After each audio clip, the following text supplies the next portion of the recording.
Morning students. आज हम लोग स्थिर वैद्युत में कुछ इंपॉर्टेंट टॉपिक पढ़ने वाले हैं जो कि मोस्ट इंपॉर्टेंट है बोर्ड के लिए। सबसे पहला चीज है गॉस का प्रमेय। गॉस के प्रमेय में आने से पहले मैं आपको दो टॉपिक और क्लियर करूंगा। एक घन कोण, क्योंकि इस फॉर्मूला का यूज होगा। दूसरा विद्युत प्लस। तो सबसे पहले मैं विद्युत प्लस की बात करता हूं। विद्युत प्लस किसको बोलेंगे? आज की क्लास बहुत इंपॉर्टेंट है, आप लोग इसको मिस बिल्कुल नहीं करेंगे। विद्युत प्लस किसको बोलेंगे? विद्युत क्षेत्र में स्थित किसी क्षेत्रफल के अभिलंबवत गुजरने वाली बल रेखा को हम क्या बोलेंगे? विद्युत प्लस। फिर से एक बार परिभाषा बोल रहा हूं, विद्युत क्षेत्र में स्थित किसी क्षेत्रफल के अभिलंबवत गुजरने वाली बल रेखा को हम क्या बोलेंगे? विद्युत प्लस। विद्युत प्लस को हम फाई से प्रदर्शित करते हैं। विद्युत फ्लक्स, विद्युत फ्लक्स को हम फाई ई से प्रदर्शित करेंगे। अब इसका फॉर्मूला निकालना है। तो मान लो ये कोई क्षेत्रफल, ये विद्युत क्षेत्र है, ये कोई विद्युत क्षेत्र फैला हुआ है कहीं पास, इलेक्ट्रिक फील्ड फैला हुआ है, ये इलेक्ट्रिक फील्ड हो गया।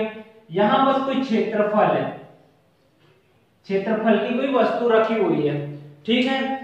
इसका मान लेते हैं ये ds क्षेत्रफल का है। अब क्या करेगा ये विद्युत क्षेत्र, इस पर कुछ ना कुछ प्रभाव डालेगा।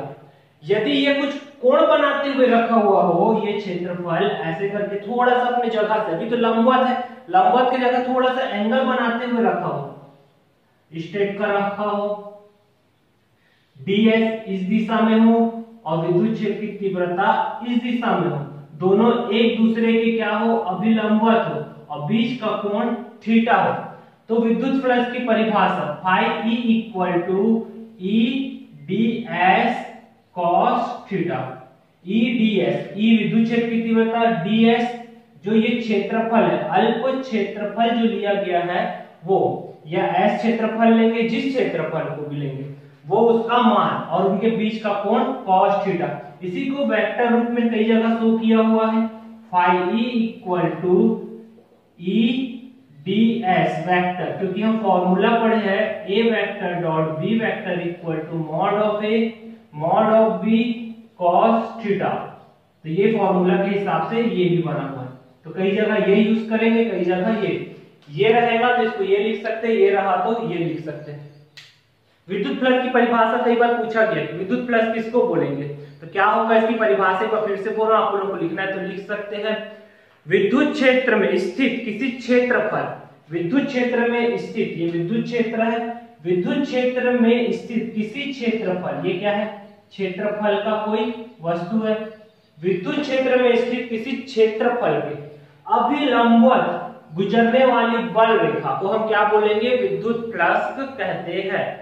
क्या? फिर से परिभाषा बोल रहा हूं, विद्युत क्षेत्र में स्थित, विद्युत क्षेत्र है, विद्युत क्षेत्र में स्थित किसी क्षेत्रफल के अभिलंबवत गुजरने वाली बल रेखा को हम क्या बोलते हैं? विद्युत प्लस। इसका सूत्र phi E equal to E ds cos theta, जहां इसको वेक्टर फॉर्म में लिख सकते हैं phi E equal to E vector dot D vector ds vector.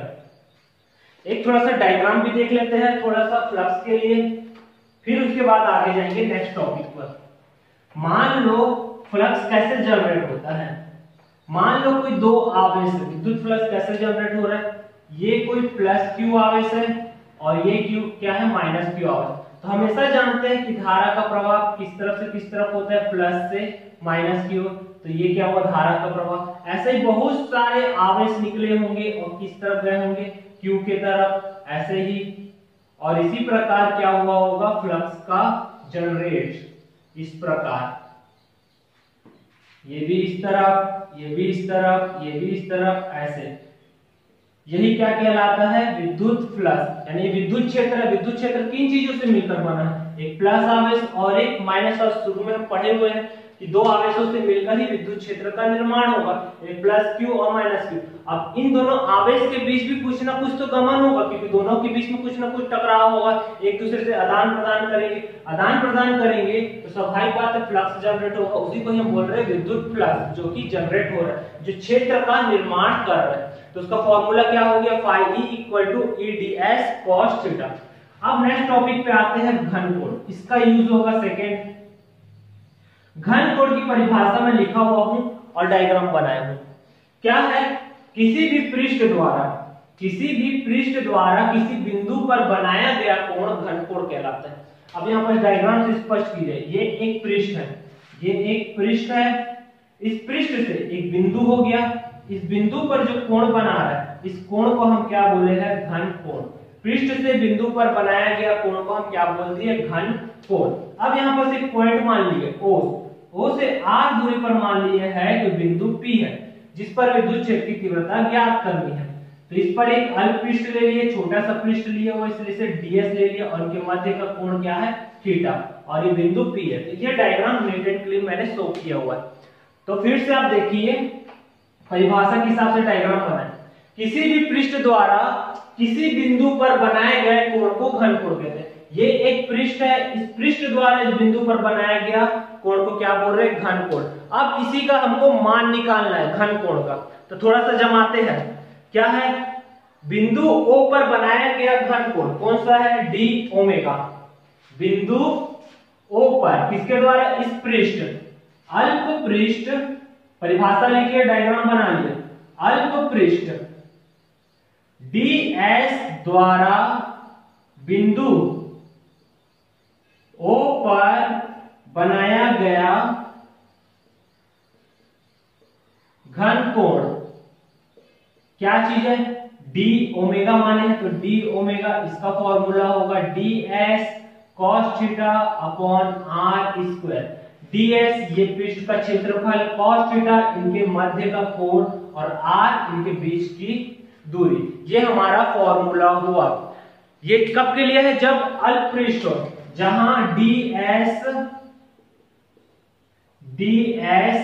क्या है, पृष्ठ का क्षेत्रफल, जहां ds पृष्ठ का क्या है, क्षेत्रफल। यह हो गया घन कोण की परिभाषा। अभी सूत्र ये कंप्लीट नहीं हुआ है ना। किसी भी पृष्ठ द्वारा, ये किसी भी पृष्ठ है उसके द्वारा किसी बिंदु पर बनाया गया कोण को हम क्या बोल रहे हैं, घन कोण। इसका सूत्र होगा d omega equal to ds cos theta upon r square. अब मान लेते हैं एक बहुत बड़ा पृष्ठ था, ऐसे करके, एक ऐसे भी करके एक बहुत बड़ा पृष्ठ था, उसका ये छोटा सा भाग था ds, ये संपूर्ण पृष्ठ हो गया s। तो इस संपूर्ण पृष्ठ s के द्वारा, इस संपूर्ण पृष्ठ S के कारण जो क्षेत्र निर्मित हो रहा है उसके बारे में बात करते हैं। तो एक बार देख लीजिए आप लोग,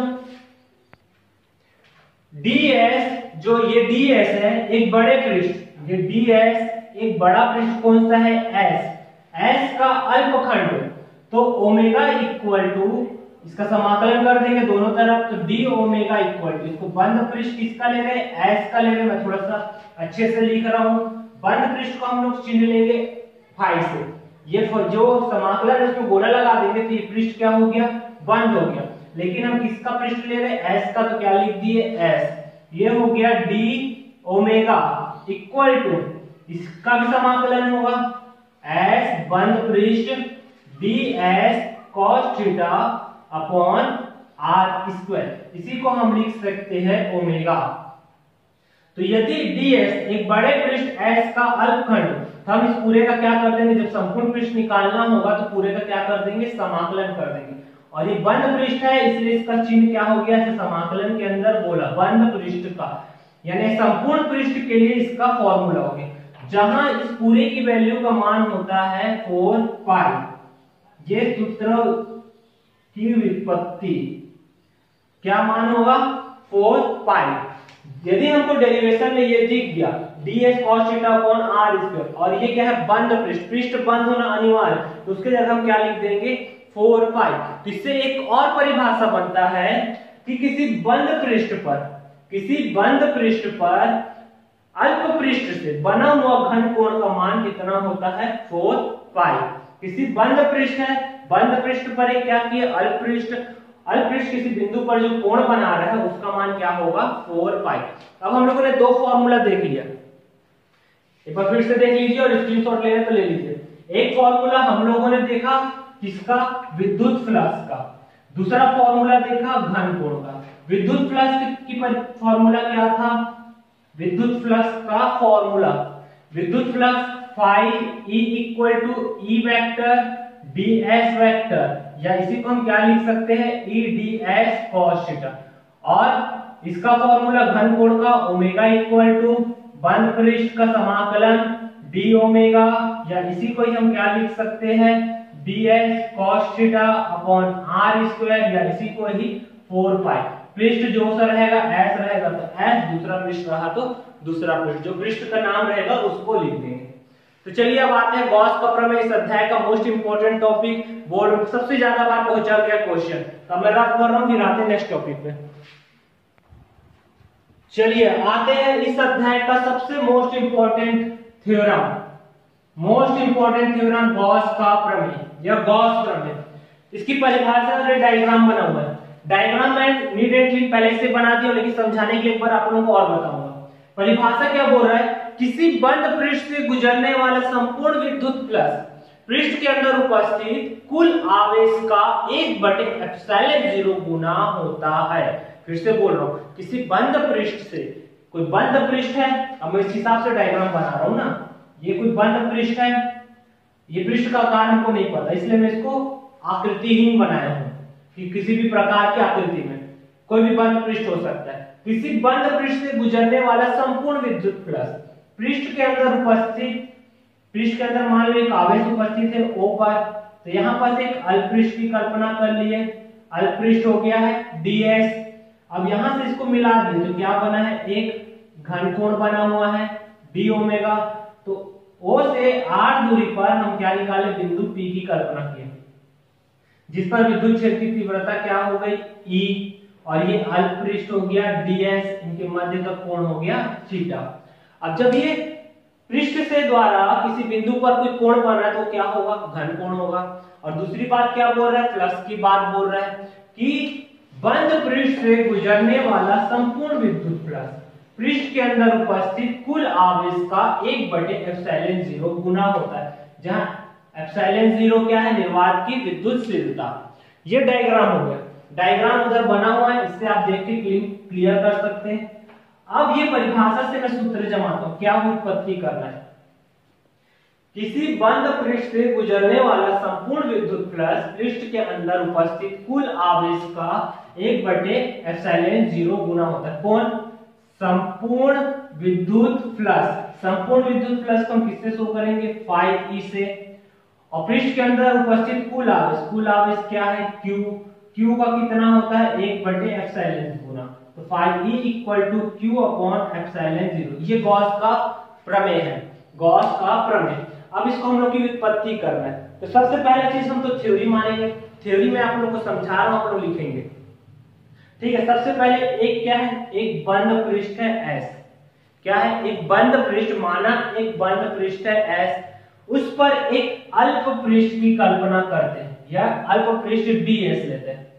ds एक अल्प पृष्ठ ds है, तो उसमें पृष्ठ के अंदर किसी बिंदु O पर, पृष्ठ के अंदर किसी बिंदु O पर प्लस Q आवेश स्थित है। Q से r दूरी पर बिंदु P है, जिस पर हमको क्या निकालना है, विद्युत क्षेत्र की तीव्रता। तो पहले इसके लिए हल किए, बिंदु किससे, बिंदु O से पृष्ठ के अंदर, पृष्ठ के अंदर उपस्थित बिंदु O पर स्थित प्लस Q आवेश के कारण r दूरी पर स्थित बिंदु P पर विद्युत क्षेत्र की तीव्रता, विद्युत क्षेत्र की तीव्रता। क्या फॉर्मूला पढ़े, E equal to 1/4 pi epsilon 0 Q upon R का स्क्वायर। ये हमारा क्या हो गया, समीकरण 1 हो गया। क्या चीज कहां से शुरुआत की, सबसे पहले थ्योरी लिखेंगे। S एक बंद पृष्ठ है, उसके अंदर बिंदु O पर प्लस Q आवेश रखा हुआ है, उससे r दूरी पर बिंदु P है, जिस पर विद्युत क्षेत्र की तीव्रता ज्ञात करेंगे। इसके लिए हम लोग क्या करेंगे, एक अल्प पृष्ठ ds की कल्पना करते हैं। अब आते हैं अल्प पृष्ठ ds से गुजरने वाला विद्युत फ्लक्स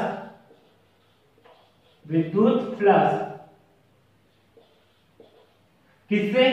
अल्प पृष्ठ, जो ये अल्प पृष्ठ ds से गुजरने वाला विद्युत फ्लक्स का हम सूत्र देखे हैं phi E equal to E vector ds vector. ठीक है, अल्प के लिए ले रहे हैं तो फाई क्या हो जाएगा? d फाई हो जाएगा, d फाई E अल्प पृष्ठ है और ये हो गया E vector ds vector.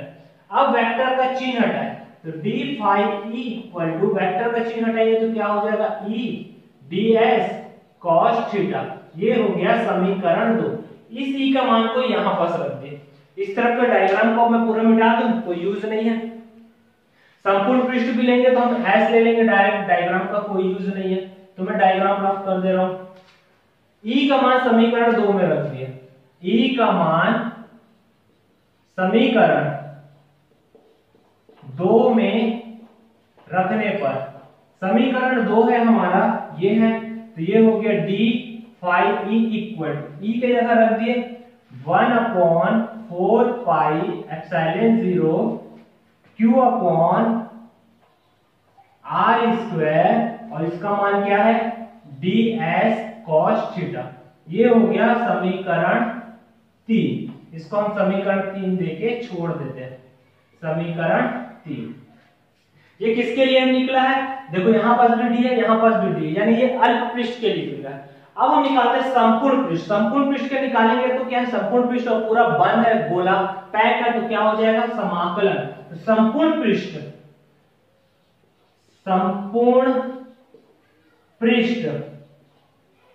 S के कारण, संपूर्ण पृष्ठ जो है S के कारण किस पर हम विद्युत क्षेत्र की तीव्रता निकालेंगे? संपूर्ण पृष्ठ S से गुजरने वाला विद्युत फ्लक्स, संपूर्ण पृष्ठ S से गुजरने वाला विद्युत फ्लक्स। अब क्या हो जाएगा ये फ्लक्स का? अभी तक हम डी लिए थे, अब इसका संपूर्ण का क्या कर देंगे? समाकलन कर देंगे। तो ये क्या हो जाएगा? d फाई E, इधर भी बंद पृष्ठ का समाकलन 1/4 पाई एप्सिलॉन 0 के Q ds cos theta upon क्या हो गया? R square.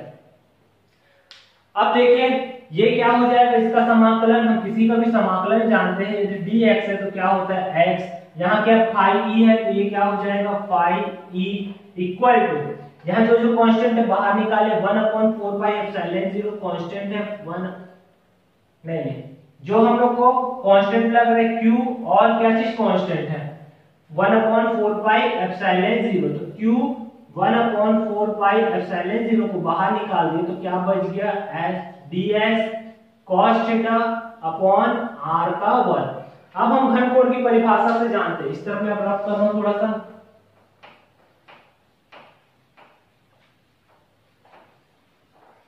घनकोण की परिभाषा जानते हैं, phi E equal to Q upon 4 pi epsilon 0।